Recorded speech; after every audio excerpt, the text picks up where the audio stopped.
जय मेहर बाबा। आज आपको अवतार से संबंधित एक वार्ता देते हैं। मनुष्य जब अवतार की कल्पना करता है तो वह उसे एक मनुष्य के रूप में अपने सदृश देखता है और मनीषी कहते हैं अवतरति इति अवतार, जिसका अवतरण हुआ है, जो हमारे बीच में उस दिव्य आनंद को छोड़कर आया है, वह अवतार है। अवतार महज मनुष्य की कल्पना नहीं है, वह केवल भावनात्मक सत्य नहीं अपितु इतिहास का भी सत्य है। मन सदैव प्रश्न करता है कि अवतार की पहचान क्या है। मनीषी गण अवतार के 4 लक्षण दर्शाते हैं। अवतार का जन्म मैथुनी होता है, मैथुनी नहीं होता है। अवतार को जीवन के प्रारंभ से ही अपने दैनिक स्वरूप का भान होता है। अवतार सामान्य मानव को अपने सदृश बना देता है और अवतार में अद्भुत आकर्षण होता है। नियत घोषणाओं के अनुरूप अवतारों में हम देखते हैं कि श्री राम का जन्म उनके पिता राजा दशरथ द्वारा किए गए यज्ञ की परिणति से प्राप्त यज्ञोभूत के माध्यम से होता है। भगवान श्री कृष्ण के जन्म की घोषणा आकाशवाणी में पूर्व में की गई, जिससे कंस मृत्यु भय से ग्रसित है, परंतु वास्तव में कृष्ण देवकी और वासुदेव की तपस्या की परिणति है। भगवान बुद्ध की माता माया देवी ने बुद्ध को अपने स्वप्न के माध्यम से प्राप्त किया। अवतार मेहर बाबा के पिता शहरयार भी ईश्वर की खोज में ईश्वर को पाने के लिए रेगिस्तान में भटकते रहे। तरह तरह से तप किए। आकाशवाणी होती है, जिसे तू यहाँ खोज रहा है वह तेरे घर स्वयं आएगा। पूर्व में हुई घोषणा के अनुरूप अवतार अपनी माया प्रकृति को वश में करके अपनी महाशक्ति से प्रकट होते हैं। गीता में कहा गया है संभवामि युगे युगे, का अर्थ है जन्म लेना, प्रकट होना और अवतरित होना। अवतार से आभास होता है कोई ऊपरी स्थिति से नीचे आता है, अवतीर्ण होता है। यहां पर ऊपर से नीचे आना या नीचे से ऊपर जाने का कोई अर्थ नहीं है। केवल अर्थ यह है कि वह दिखने वाला निर्गुण निराकार सर्वव्यापी नियामक चैतन्य तत्व है, जो अपने आप को प्रकट कर लेता है सगुण साकार के रूप में। अवतार तो सर्वव्यापक विद्युत गति है, जो दिख अवश्य नहीं रही, परंतु जिसका भास विद्युत यंत्रों के माध्यम से निरंतर हो रहा है। अवतार मेहर बाबा के अनुसार ऐसा ईश्वर जो समस्त सृष्टि का सृष्टा, पालक एवं संहारक है। यह अवतार सर्वप्रथम व्यक्ति था जो विकास के क्रम में निवृत्त हुआ, और वह एक ही अवतार पहले प्रकट हुआ अथवा होगा। उसके द्वारा ईश्वर के सबसे पहले अचेतन दिव्यत्व से सचेतन दिव्यत्व में अपनी यात्रा समाप्त की। उसके द्वारा ईश्वर अचेतन भाव से मनुष्य बना, ताकि वह सचेतन भाव से ईश्वर बन सके।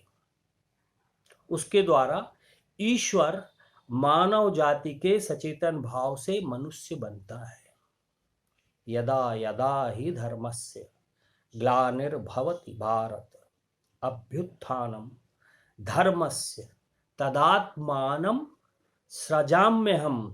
और फिर कहते हैं परित्राणाम साधूनाम विनाशाय च दुष्कृताम धर्म संस्थापनार्थाय संभवामि युगे युगे। बाबा ने कहा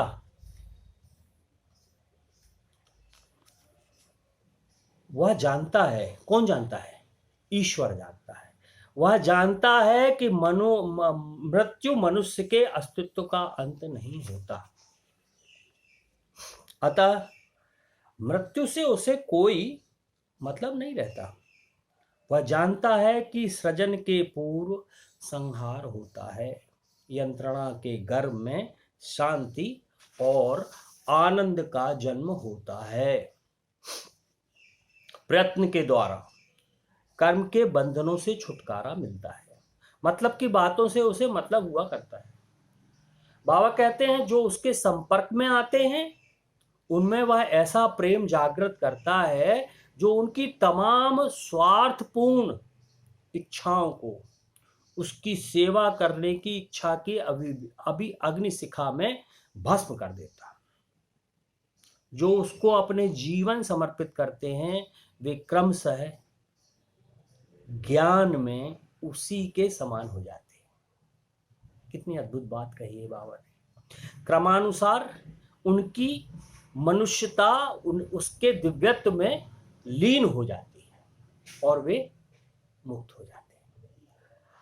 अवतार तो उस अखंड समुद्र के सदृश है जो शीतोष्ण में अपने ही जल को बर्फ बनाकर जल पर तैराता है। समुद्र में तैरते बर्फ के टुकड़े उस परमानंद के साकार रूप में, मूर्ति के रूप में दर्शन सदृश होते हैं। यही भक्त को सगुण साकार का दर्शन है। फिर ज्ञान के सूर्य के उदय होते ही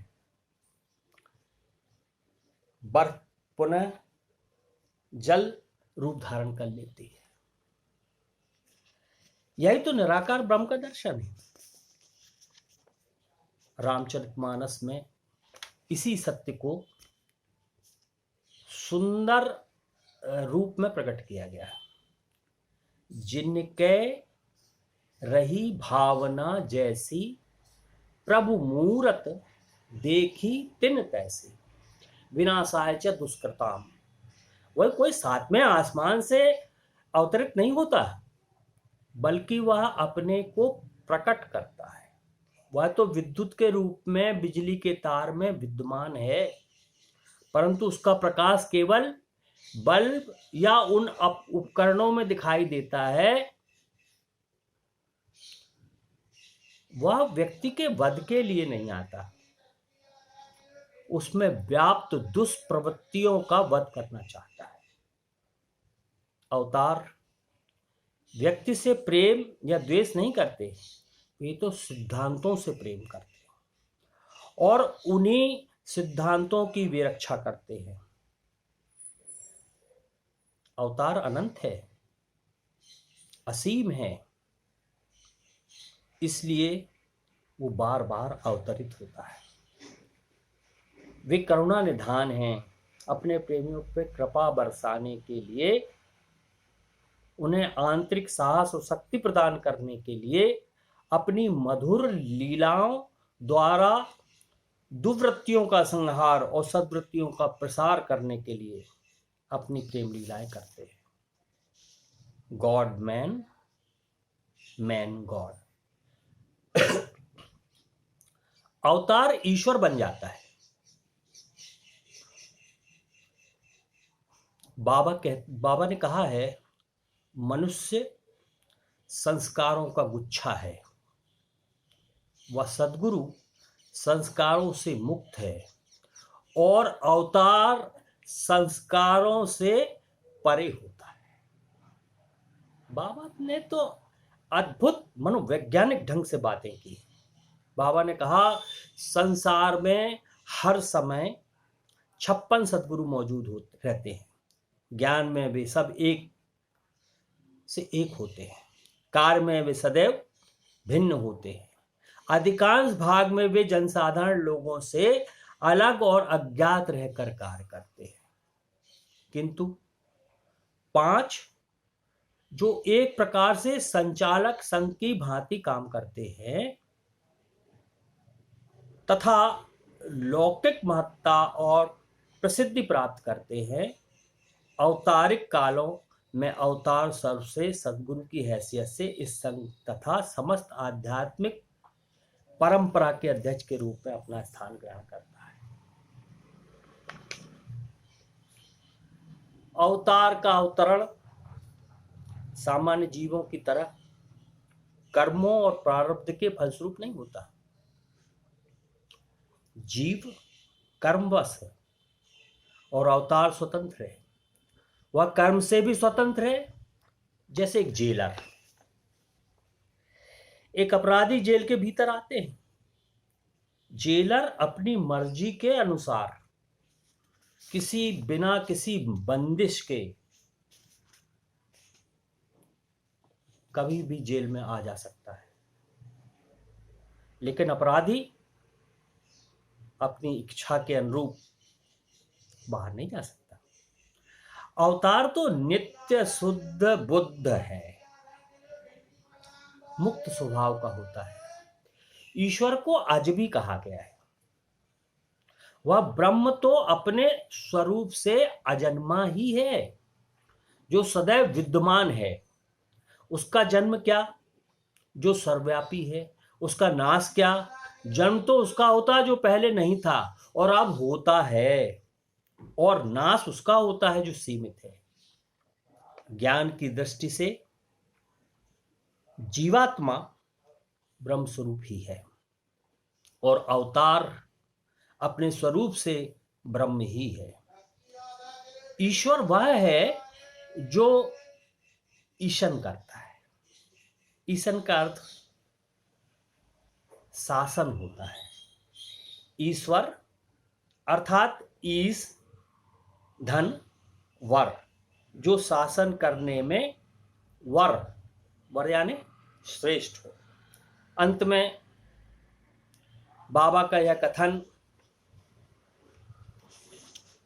कि अवतार समकालीन मानव जाति को जागृत कर उसके सच्चे आध्यात्मिक स्वभाव का ज्ञान कराता है। उन लोगों को मुक्ति देता है जो उसके लिए तैयार रहते हैं। अपने समय में जीव के जीवन को द्रुत गति प्रदान करता है। भावी मानव संसार के लिए वह अपना आदर्श छोड़ जाता है। उसके दिव्य दृष्टांत की उत्साहवर्धक शक्ति, उसका पवित्र महत्व, महान जीवन, उसका इच्छाविहीन निर्मल प्रेम, उसकी केवल परोपकार में ही लगाई गई शक्ति, उसकी आकांक्षा रहित शांति, उसका भ्रम विमुक्त ज्ञान, ये सब उसके तिरोहित होने पर मानवता का प्रदर्शन करते हैं। लखनऊ सेंटर के सभी मेरे सहृदयी बाबा प्रेमियों को अंत में जय मेहर बाबा।